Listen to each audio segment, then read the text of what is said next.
नमस्कार, मैं जनप्रतिनिधि शिवम गौतम। और जिस तरीके से देश के अंदर फेक न्यूज की फैक्ट्री चलाने वाले कुछ चैनल हैं और उन चैनलों के कुछ तथाकथित एक्टर हैं, जी हाँ, एंकर नहीं कहता मैं उनको, वो एक्टर हैं जो न्यूज़ की एक्टिंग करते हैं। और इनमें सबसे ज़्यादा कुख्यात, सबसे ज़्यादा बदनाम है राजदीप सरदेसाई नाम का ये एक्टर, जो पहले एनडीटीवी में हुआ करता था, बाद में आज तक में ये कंसल्टिंग एडिटर बन गया। और ये बार बार पकड़ा जाता है ऐसे झूठे न्यूज़ देने के लिए। नया जो मामला है इसके खिलाफ वो है 26 जनवरी पर इसने एक बहुत बड़ा झूठ पहले ट्वीट किया कि एक किसान की गोली लगने से मौत हो गई है और मुझे किसानों ने बताया कि वो इसका जो बलिदान है उसे खाली नहीं जाने देंगे। उसके बाद ये आदमी दोबारा से आज तक के एक चैनल रिपोर्टर के साथ में फिर अपना लाइव इंटरव्यू देता है और कहता है कि यहाँ पर गोली मारी गई है और उसके बाद वो व्यक्ति मर गया है। नवनीत नाम के इस व्यक्ति का बदला किसान लेंगे, ऐसा फिर से इस व्यक्ति ने कहा।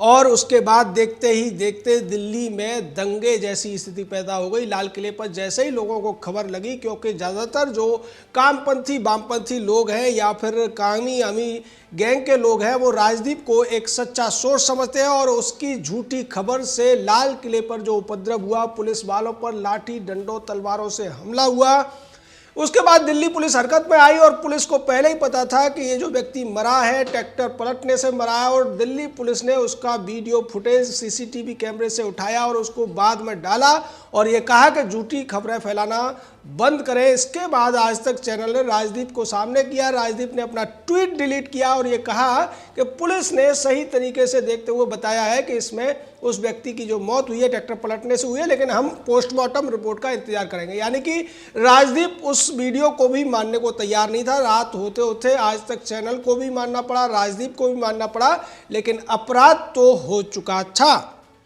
जी हाँ, ये जो अपराध है आईटी एक्ट की धाराओं के तहत भी अपराध है और ये आईपीसी के तहत भी अपराध है। और इसको लेकर राजदीप सरदेसाई और आज तक चैनल और उसके मालिक अरुण पुरी को अब अदालत में भी जवाब देना पड़ेगा। लेकिन अरुण पुरी बहुत चालाक किस्म का आदमी है और बहुत शातिर है। उसने एक खेल खेला, उसने कहा कि हम राजदीप सरदेसाई को 2 हफ्ते के लिए ऑन एयर यानी कि टीवी पर नहीं दिखाएंगे और इसके अलावा इसकी 1 महीने की सैलरी काट लेंगे। ऐसा लगता है कि अरुण पुरी ये समझ रहा है कि पूरे देश के लोग बेवकूफ़ हैं, जनता बेवकूफ़ है, पुलिस भी बेवकूफ़ है, लेकिन ऐसा नहीं है। राजदीप के खिलाफ जो इंडिया टुडे ने कार्रवाई की है वो सिर्फ दिखावा है। इस पूरे खेल में अरुण पुरी, अंजना ओम कश्यप, रोहित सरदाना, श्वेता सिंह टाइप के सभी लोग शामिल हैं। चूंकि अगर ये शामिल नहीं थे तो इन्हें उसी समय इस बात की आलोचना करनी चाहिए थी, राजदीप की आलोचना करनी चाहिए थी। और इससे पहले भी कई ऐसे मौके आए हैं जब आज तक चैनल एक्सपोज हुआ है झूठी खबरें दिखाने के लिए। राजदीप सरदेसाई तो इस बात के लिए पूरे देश में कुख्यात है। जैसे रवीश कुमार हुआ, शेखर गुप्ता हुआ, उसी तरीके से राजदीप सरदेसाई भी झूठी फेक न्यूज़ प्लांट करता है और उसके बाद में ये लोग फ़ायदा उठाते हैं कामपंथी वामपंथी गैंग के। उसी तरीके से जैसे 26 जनवरी को फ़ायदा उठाया गया, बड़े पैमाने पर हिंसा कराई गई। दूसरी बात यह है कि जितनी सैलरी राजदीप की काटी गई है उससे कई गुना ज़्यादा पैसा उसको इस झूठी खबर को प्लांट करने के लिए मिला था। उसी तरीके से जैसे रिया चक्रवर्ती का इंटरव्यू इसने दिखाकर सीबीआई पर दबाव डालने की कोशिश की थी और यह कहने की कोशिश की थी कि रिया चक्रवर्ती निर्दोष है, उसको फंसाया जा रहा है और सुशांत सिंह राजपूत ने आत्महत्या की थी। राजदीप सरदेसाई आज तक चैनल इसलिए बहुत पहले से बदनाम है। आज तक चैनल देश का सबसे ज़्यादा बदनाम चैनल है जिस पर फेक न्यूज़ आप आसानी से चलवा सकते हैं। आपके पास मोटा पैसा होना चाहिए और बाद में आज तक चुपके से उसकी अपोलॉजी भी दिखा देता है या कह देता है कि यह न्यूज़ ठीक नहीं थी, उसी तरीके से जैसे ये इस मामले में होता हुआ दिख रहा है। इस पूरे मामले पर आज तक चैनल जब घिरा तो इसके पत्रकार उस मामले पर सफाई देते नजर आए और ये कहा गया कि हमने वो पुलिस वाला वीडियो भी दिखाया था, लेकिन आज तक चैनल ने अपनी स्क्रीन काली नहीं की। और इस पर स्क्रीन काली करने के लिए सबसे ज़्यादा बदनाम रहा रवीश कुमार भी सामने नहीं आया। शेखर गुप्ता टाइप के या दूसरे इसी तरीके के दलाल पत्रकारों ने भी इस पर कुछ नहीं कहा, जबकि होना तो ये चाहिए था। राजदीप सरदेसाई से इन सभी लोगों को इस्तीफा मांगा जाना चाहिए, क्योंकि इस तरीके की जो वारदात है देश के लिए कितनी खतरनाक हो सकती है, कितना बड़ा नुकसान हो सकता है, ये सोचने वाली बात है। और जिस तरीके से किसान आंदोलन में उस समय उपद्रव अपने चरम पर था, तब राजदीप सरदेसाई ने ये फेक न्यूज़ परोसकर उन आतताइयों का, खालिस्तान समर्थकों का, वामपंथियों का काम लगभग पूरा कर दिया था। लेकिन पुलिस बहुत जल्दी इस पूरे मामले का तोड़ खोज कर ले आई और पुलिस ने वो वीडियो डाल दिया, अन्यथा और ज़्यादा भयानक स्थितियां पैदा हो सकती थी। इस पूरे मामले में आज तक चैनल या इंडिया टुडे ग्रुप जो कार्रवाई कर रहा है वो सिर्फ दिखावा है, लोगों की आंखों पर पर्दा डालने की कोशिश है। और राजदीप के खिलाफ अब एफआईआर होने का सिलसिला शुरू हो चुका है। बंगलुरु जो कर्नाटक में है उसमें एक एफआईआर इस मामले में दर्ज हो चुकी है। देश के अन्य हिस्सों में भी इसी तरीके की एफआईआर दर्ज होंगी, क्योंकि ये अपराध हुआ है और ये अपराध सोशल मीडिया पर और टीवी चैनल पर भी हुआ है, इसलिए टीवी चैनल भी इसके दायरे में आएगा। उससे पहले आज तक चैनल ने जिस तरीके से तमाम ऐसी खबरें दिखाई थी, एक बार श्वेता सिंह तो खुद एक प्रोग्राम में ये बता रही थी कि उसने इसी तरीके से एक खबर दी थी कि एक लड़की के मामा ने उसका बलात्कार किया है और अगले दिन उस व्यक्ति ने, जो प्रोफेसर था, उसने आत्महत्या कर ली थी। कारण यह था कि लड़की किसी लड़के के साथ कोर्ट मैरिज करना चाहती थी, जिसका विरोध उसके मामा जी करते थे। लेकिन आज तक चैनल की झूठी खबर की वजह से और खासकर श्वेता सिंह नाम की उस तथाकथित राष्ट्रवादी पत्रकार की झूठी खबर पढ़ने की वजह से उस व्यक्ति को जयपुर में आत्महत्या करनी पड़ी थी। इस तरीके के बहुत सारे उदाहरण हैं कि आज तक चैनल फर्जी खबरें दिखाता है और उसके बदले में लोगों की जिंदगी तबाह हो जाती है, घर तबाह हो जाते हैं और आज तक चैनल मोटा माल कमाकर बच निकलता है। आज तक की एक सच्चाई और मैं आपको बता देता हूं, जो शायद आपको नहीं पता होगी।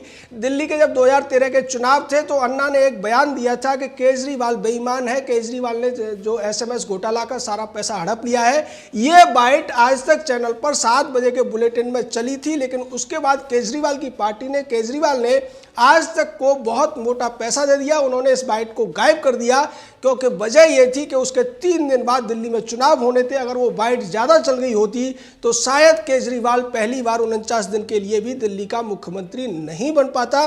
लेकिन चूंकि आज तक चैनल बिका हुआ था, अरुण पुरी बिका हुआ था, उसके पत्रकार बिके हुए थे, उन्होंने पहले वीडियो बनाया और उसके आधार पर केजरीवाल को ब्लैकमेल किया और उस बाइट को हमेशा के लिए नष्ट कर दिया। अब आज तक चैनल राजदीप सरदेसाई के जो कारनामे हैं उससे खुद को बचाने की कोशिश कर रहा है।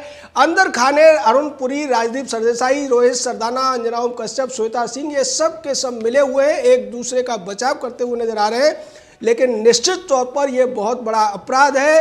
प्रकाश जावड़ेकर को भी इस पर ध्यान देना चाहिए कि इस तरीके की झूठी न्यूज़ देश में कितना नुकसान कर सकती है। रिया चक्रवर्ती के मामले में आज तक चैनल ने जिस तरीके की झूठी भूमिका निभाई, इस पर बार्क की तरफ से नोटिस जारी हुआ, जुर्माना लगा।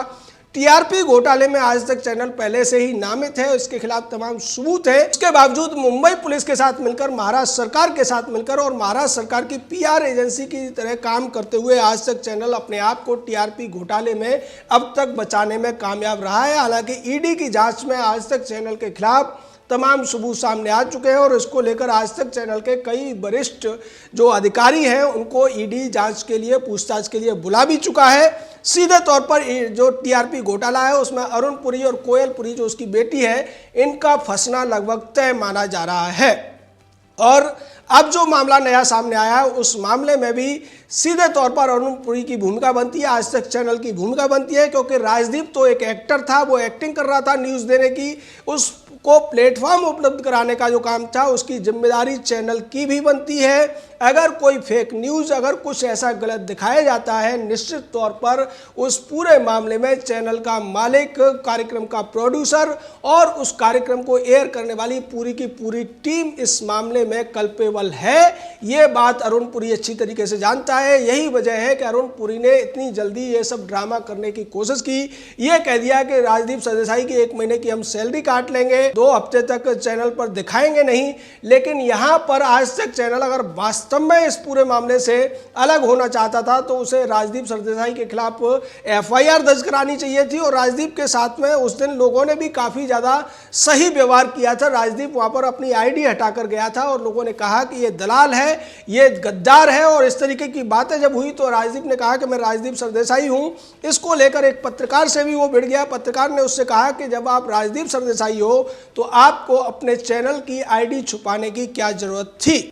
यानी यहाँ पूरा का पूरा ड्रामा सोची समझी एक स्क्रिप्ट के आधार पर होता है। आज तक चैनल जिसे कहने को तो उनका एक टैग लाइन है सबसे तेज, लेकिन अब वास्तव में पिछले 1 साल की जो तमाम न्यूज़ इनकी देखी जाए, तमाम रिकॉर्ड खंगाला जाए तो आज तक सबसे फेक चैनल के तौर पर प्रसिद्ध हो चुका है। इसके जो तथाकथित राष्ट्रवादी पत्रकार बनने की कोशिश करने वाले रोहित सरदाना, अंजना ओम कश्यप या श्वेता सिंह जैसे लोग हों, ये वास्तव में चित्रा त्रिपाठी और राजदीप सरदेसाई, राहुल कंवल के ही भाई बंद हैं। एक तरफ वो कुछ दिखाते हैं और ये दूसरी तरफ लीपापोती करने की कोशिश करते हैं।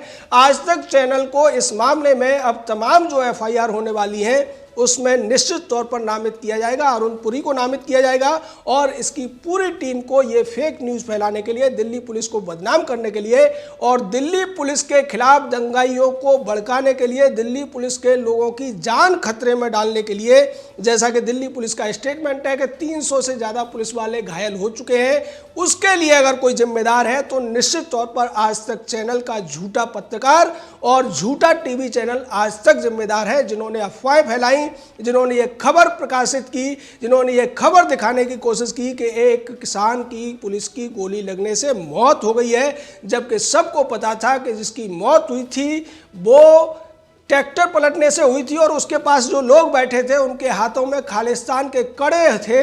इस बात को आज तक ने ध्यान नहीं दिया, इस बात पर आज तक का ध्यान नहीं गया। आज तक इससे पहले भी इसी तरीके का उपद्रव कर चुका है, लेकिन अब इसके खिलाफ कार्रवाई होना शुरू हुई है। निश्चित तौर पर अरुण पुरी भी जेल में जाएगा और राजदीप भी नहीं बचेगा। जय हिंद, जय भारत।